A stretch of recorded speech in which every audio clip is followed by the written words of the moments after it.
Hi guys, өнөөдрийн бичлэгээр бол stand up 2 их тоглоом хүний тархинд ямар хор хөнөөл учруулж болох талаар бичлэг явуулна. За допамин донтох асуудал бол ерөөсөө л амархан. Stand up 2 их тоглоомыг тоглоод хожлоо гэж бодъё. Одоо ски авлаа гэж бодъё. Хүн алж хийлээ гэж бодъё. Энэ болгонд чинь одоо донтолтыг үүсгэж байгаа юм. Одоо би ахаад тоглол ахаад хожно. Ахаад цолоо нэмсээр байх болно. Ахаад гоё ски авбал би бүрч кул харагдах болно. Би ахаад хүн алаад байвал багтаа маш тийм про хүн шиг харагданаа гэдэг ч юм уу. За энэ бол ерөөсөө донтолт. Тэгээд донтолтыг үүсгэж байгаа зүйл нь допамин гэхгүй. За дараагийн асуудал гэх юм бол уур бухимдал. За stand up тоглолтог хүмүүсийн ер нь бол 80% нь уур бухимдалтай байдаг. Stand up дээр одоо ингэж уур бухимдлаа амьдрал дээрээ гаргах тохиолдол байдаг тий. Одоо юм хом эвдлэх, ширээгээ зөхөх гэдэг асуудал бол маш их байдаг штеп. Уур бухимдалтай найзуудтайгаа хагаралдах тий, найзуудаа уураа гаргах, гэр бүлтэйгээ хэрүүл хийх.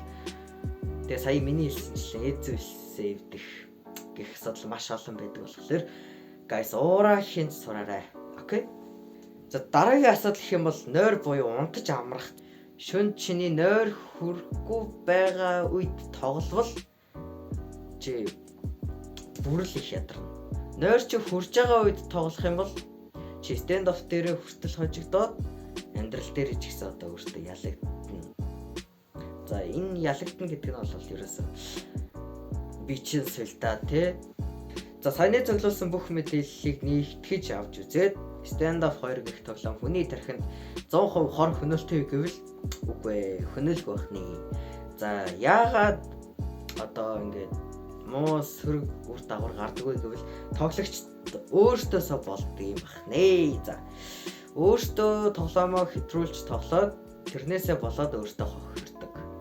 За миний зүгээс өгөх зөвлөгөө гэх юм бол та өдөрт ер нь бол 1-2 матч, 2-3, 3-4 матч, зэрэг нь 5 матчийн хооронд л тоглолцоход болно гэж зөвлөх байна.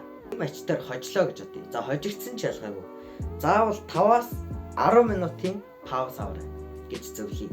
За нөгөө нэг нойрыг чинь болов засах арга байна. Унтдаг цаг чинь 10 байлаа гэж бодоход та 9 хийхэд stand up 2 гэх тоглоомноос гаргаад уцаа унтраагаад тэгээд 10 хүртэл нойроо хүргэх арга хэмжээ авдаг. За stand up 2 дээр одоо тэгээ компетитив дараа тэгээ хожигдоод стресстэй уурлаа штэ. За тэгж уурлах юм бол stand up тоглоомноос гараад хэсэг хугацааны дараа буцаад орох тий.